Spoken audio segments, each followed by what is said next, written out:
You are your biggest asset.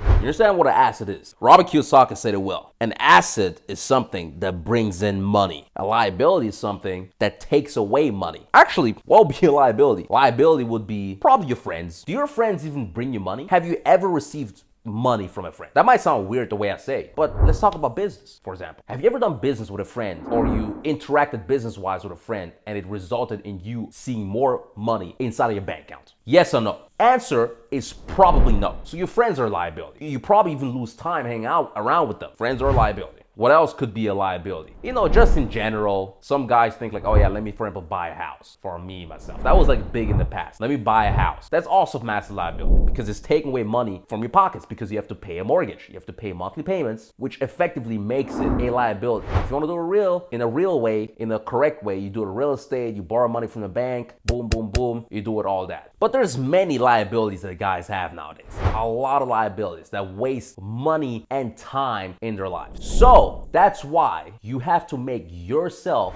into the biggest asset that you have. Now, what does that mean? One thing it means for sure is you gotta have huge balls, massive amounts of confidence in yourself, and have high standards and then pursue them relentlessly. Because if you do that, you effectively work towards something or a goal. For example, let's say you want to become fitter. What you do, you set yourself a standard. You actually muscle your balls. You fuck what your friends say, fuck what everyone else says. You go into the gym. Let's say you're still fat. You're still going to the gym. You put in the work day in, day out. You tell everyone, yeah, boom, I'm going to be the fucking best at this shit. And then you actually work. And then you yourself become your biggest asset. That's why it doesn't matter if they take everything from me. And I've been at that point where literally shit has gone south in business. Shit has literally gone south. I basically went bankrupt, but I was able to bounce back because I knew I wasn't gonna fucking fail. There's two types of futures you have. Literally, think about it. Number one is you could end up a loser. Like, think about it. Depending on how old you are. Let's say you're like 20 years old. Where will you be when you're 40? Are you gonna be average, loser, or are you gonna be a winner? There's literally only 2 points. I know for a fact, Prince Fortunatus Namdi, I will never be a loser. It's just not gonna happen. Somehow I'll fucking Aikido it. I'll fucking bend the universe. I'll bend reality to the point where I somehow come out winning. I'm never gonna be average. So that's why I know I'm my biggest asset. And girls literally, they think the same thing. Funny enough, I was actually just on a date and she was telling me that her ex-boyfriend, because she was telling me that she wanted to get married at 20 years old. Now she's 22. And I'm like, so what happened? She's like, yeah, my ex-boyfriend actually proposed to me 3 times. And she said no on 3 of those occasions. And I was like, so what happened? Basically, the guy must have been so unimpressive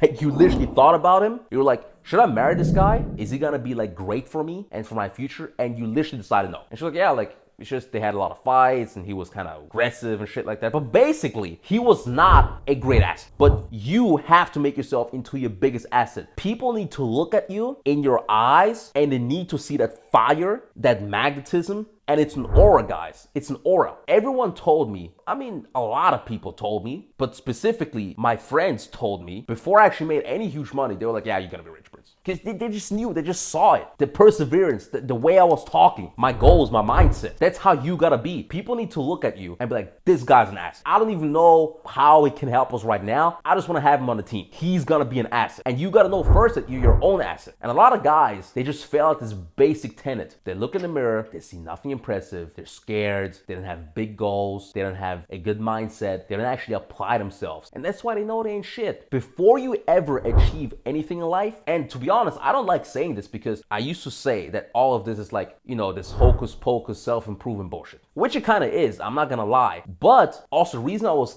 saying this is because I probably was already like at a point where my mindset was good. I was just fucking trying to win all the time. So all I needed is the methods in order to win. But most of you guys, just everything about you is like just lame. You have no ambition, you have no drive, you're comfortable in your situation. You don't really have it in you. If you really want to win in life, you first need that. And when you have that, you're gonna be in a situation where they fucking throw you into the lion's den, you come out winning. They throw you into the fucking forest, you come out king of the wolves. Throw you into the shark tank, you come out and you're the king of the ocean because you are doing that shit. That's what you need to do. How do you do that? To be honest, you just gotta kind of already have it. You just gotta find it in yourself. Just be a boss about it. It starts with having expectations. Most of you guys, you have no expectations for your life. What I mean with no expectations, everyone dreams of like, yeah, I want to be rich, maybe, whatever. But like, have you ever told yourself, hey, by the age of 30, I want to have at least $5 million in my bank account? Have you ever told yourself, by the age of 30, I want to have at least 50 M in the motherfucking bank? Have you ever told that to yourself? Probably not. If your goal is to just be able to pay the bills, that's what you're gonna be, sucker. If your goal is like, I wanna just, earn like 3, 4, 5K a month and then I'll be good, that's all you gotta make. In my position, even myself, I feel nervous because when I was 12, I told myself like, yo, obviously, like when I'm like 25, I'm gonna be rich as fuck. I'm gonna have like, at least 10 M in the bank. I'm gonna be balling. I'm gonna be all this. So I'm like, yo, I'm fucking behind. I need to fucking hurry up. I mean, I'm doing fantastic. Don't get me wrong. 100K a month is not a joke. I travel wherever I want, whenever I want. I can spend money on anything. I don't even look on prices anymore. It's all good, but I need more because I'm not comfortable with it. Most of you guys, you've even failed at that. You have zero standards for your life. Zero standards for your friends. Zero standards for yourself. Zero standards for the people you interact with. Zero standards for the thing you should be achieving in life. And that is why you suck. You as a person. And the only way you can change that is you activate yourself, which is your biggest asset. And you actually think about your life and think about the things you want and actually make a plan and actually just close your eyes, imagine it, you being in that position, being certain that you have to be in that position and doing everything you can to be in that position. And that's what you fucking need to do.